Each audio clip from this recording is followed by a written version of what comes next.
Welcome, my name is Julius Gumisiriza, and this presentation is about how the fifth epochal revelation inspires leadership. Jesus has said to us, "I'm the true vine, and my Father is the husbandman. I'm the vine, and you are the branches. And the Father requires of me that you shall bear much fruit."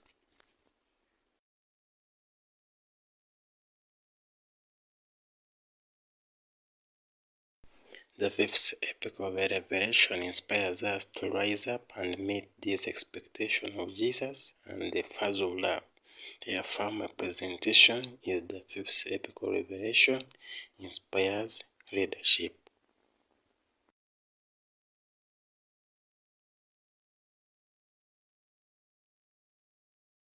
Yes, good evening, members.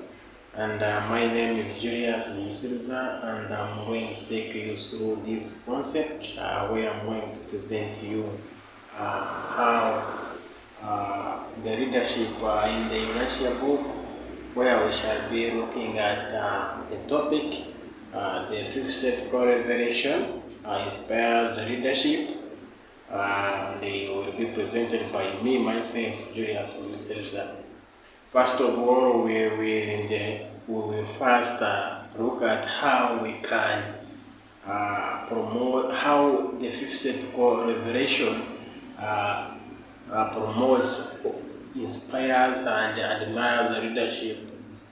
First of all, the fifth epochal revelation, as recorded in the Urantia book, has the potential to inspire and guide leadership in various ways. One, we have the revelation presents a larger perspective on reality, giving leaders a deep understanding of the purpose, destiny, and interconnections of all individuals and societies on our planet. Here, it is trying to mean that what is recorded in the Urantia book, it is giving leaders the way how they can at least reach out to their communities, how they can spread the revelation to their communities. Another way is that the fifth epochal revelation inspires leadership is by emphasizing the concept of the servant leadership, which encourages leaders to prioritize the well-being and growth of those they lead, rather than merely seeking personal gain or power. This ideology can create a more compassionate, inclusive, and collaborative environment where leaders work alongside their teams to achieve common goals. So, with this one here, according to the leaders, they have to be leaders not because of their power, but to lead people in a right way, not to seek personal gain, like politics, especially those I think politicians. But in fact, you should serve your fellows alongside their goals and objectives, not you as their own. So if you consider them as their own, it means you are seeking personal gain into power. We're also looking about how it promotes the moral and ethical leadership. In the fifth epochal revelation, the moral conduct and the ethical. So if we talk about the ethical, it is the behavior. So the leaders, they need to be having good behaviors. They need to be moral example to the public, to the community they are leading. So that is why also it is emphasizing this, and it is within the fifth epochal revelation and according to the Urantia book. And we shall also look at the revelation also highlights the importance of progressive thinking and adaptability. It recognizes the need for leaders to be open-minded and willing to embrace new ideas and opportunities. You being a leader, you need to be an open man, an open woman, to put things onto the table without hiding anything. So it means you have to be someone who is very obedient, someone who is very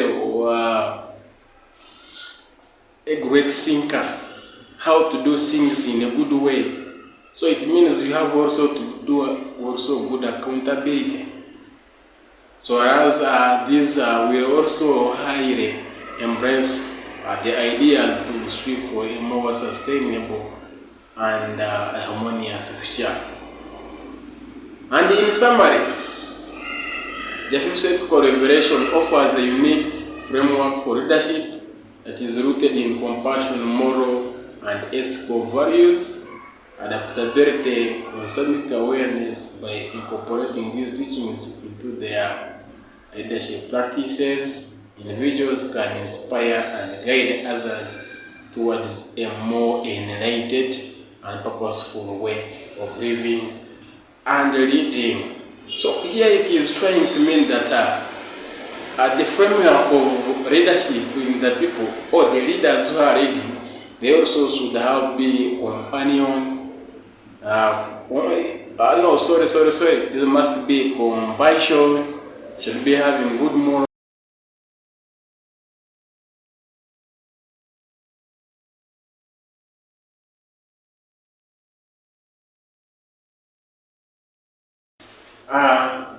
Thank you for, we are going also to again to be in another session whereby also we shall be looking at the quotations of leadership and according to the Urantia book.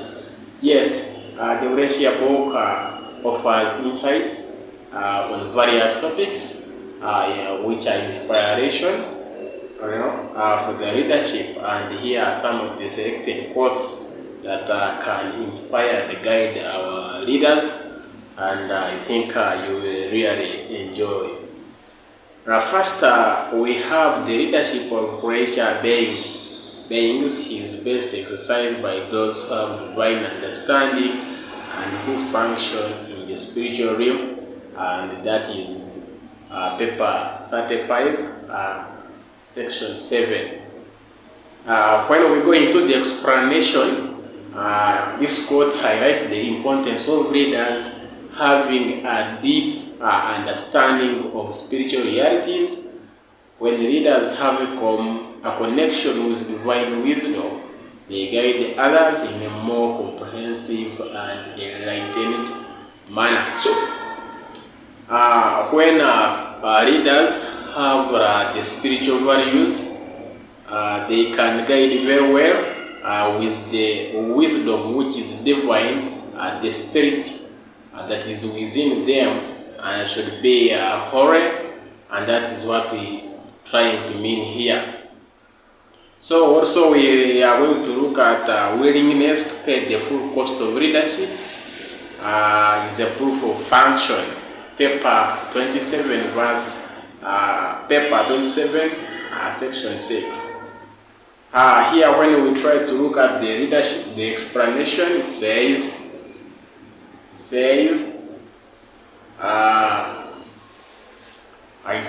leadership often comes with sacrifices and responsibilities.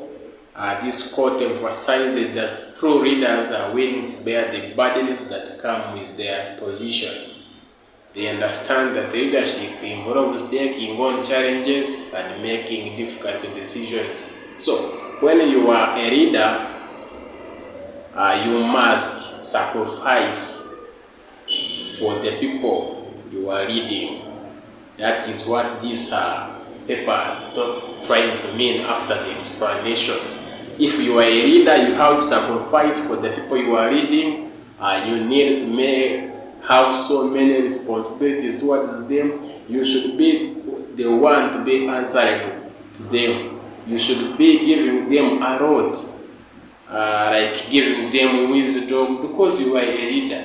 You need to sacrifice. If it is time for the study book, you need also even at some time to put in your own money to call them, the data cost and whatever, even to sacrifice.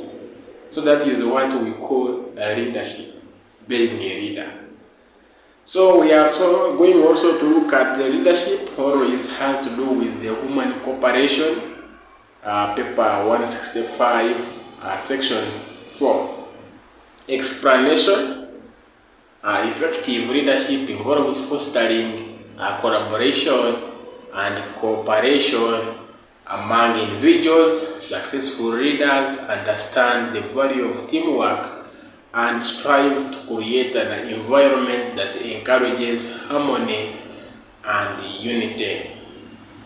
So, you need to be here. It means that when you are a leader, you must cooperate with the people you are working with in the community, in the study group, because for you to be teamwork. Without teamwork, you cannot do anything. Teamwork is now one of the concepts that can even bring groups achieve their common goals.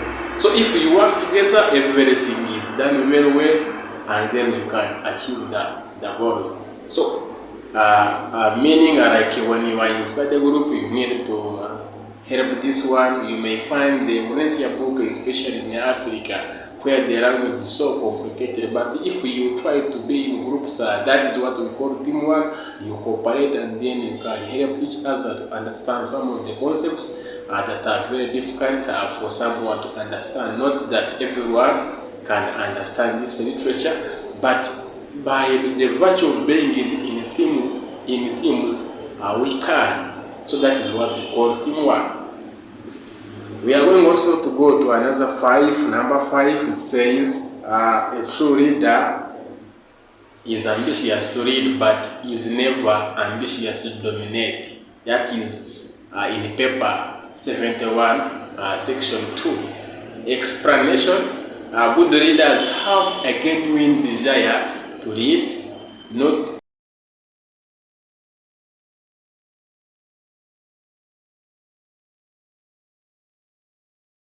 in this slide. We are going to look at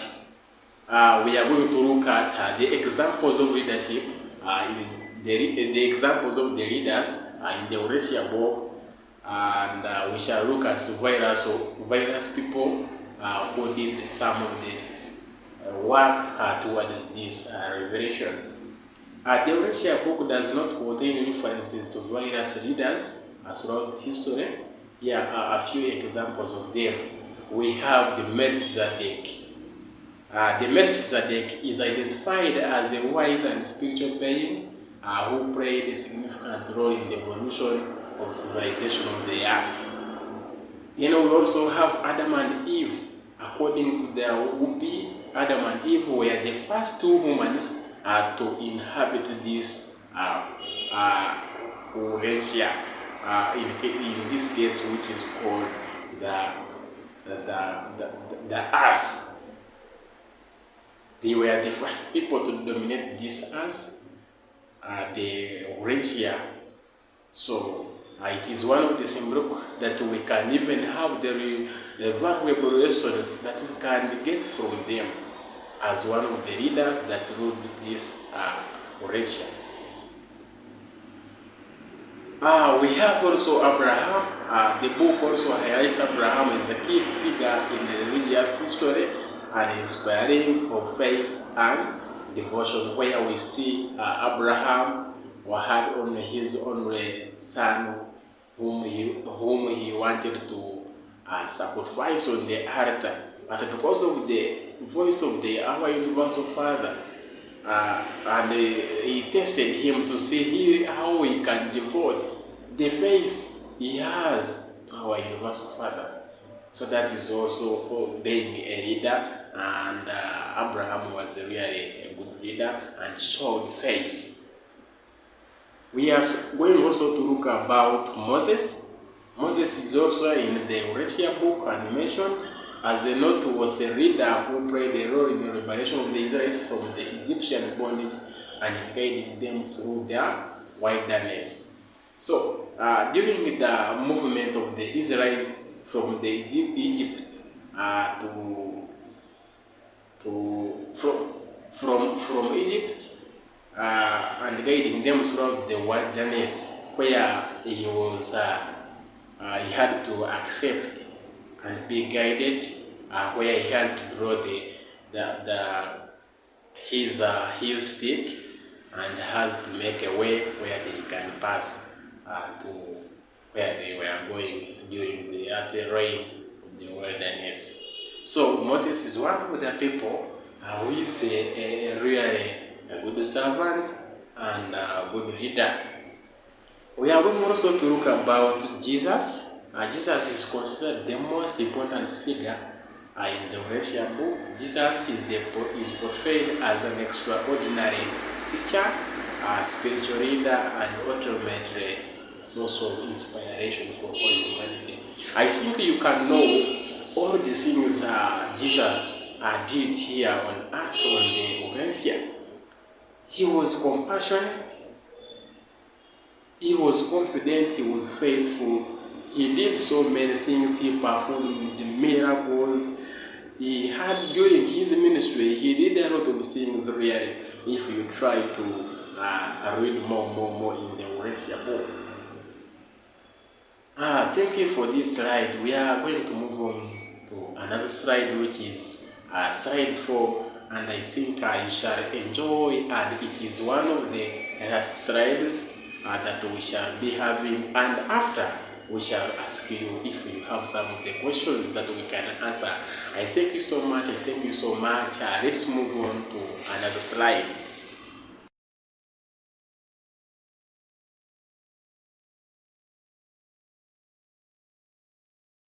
You are the light of the world. A city set upon a hill cannot be hid. Neither do men light a candle and put it under a bushel, but on the candlestick, and it gives light to all who are in the house. Let your light so shine before men, that they may see your good works and be glorify your Father who is in heaven.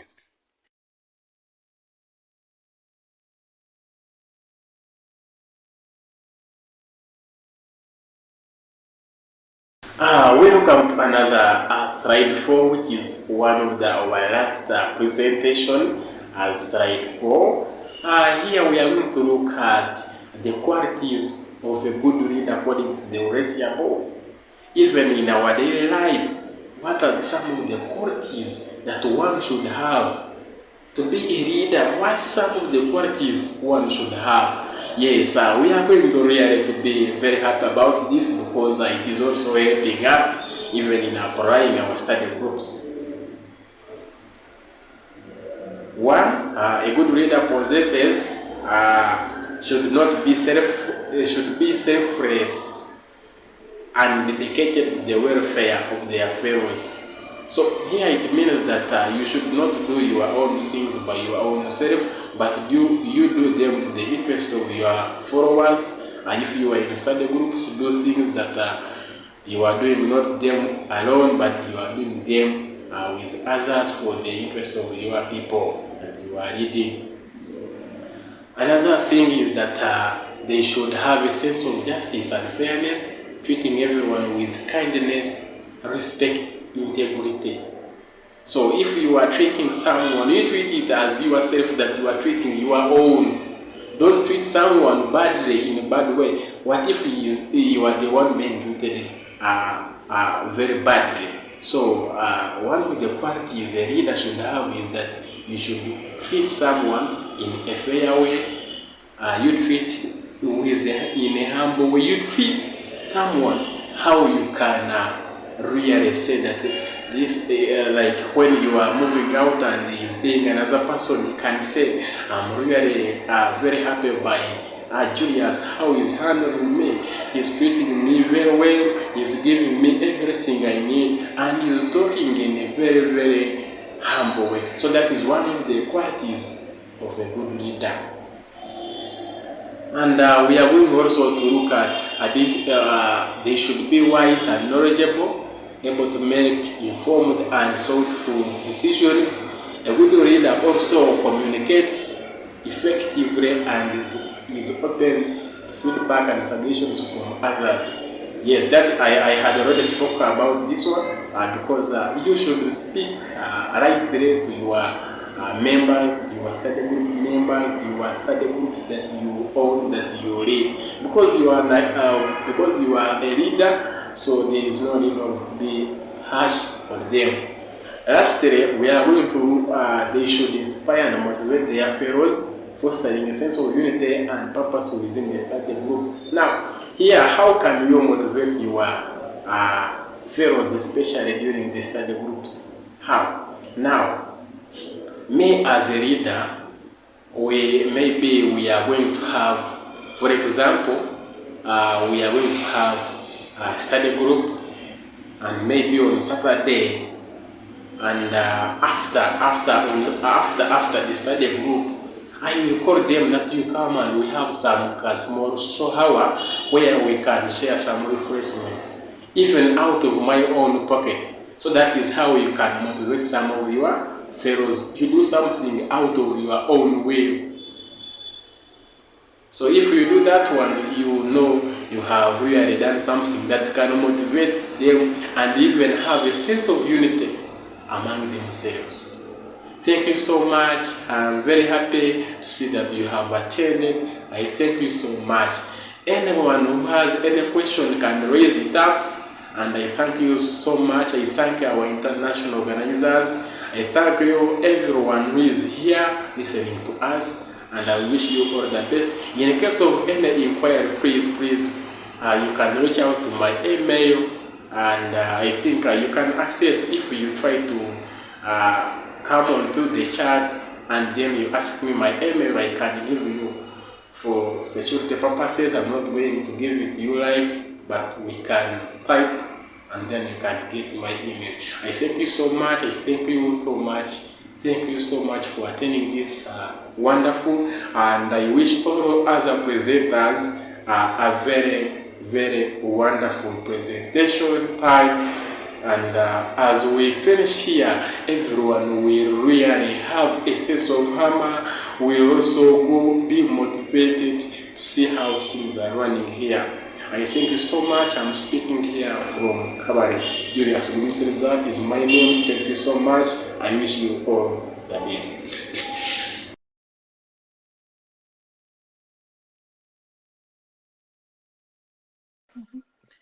The affectionate dedication of the human will to the doing of the Father's will is man's choicest gift to God.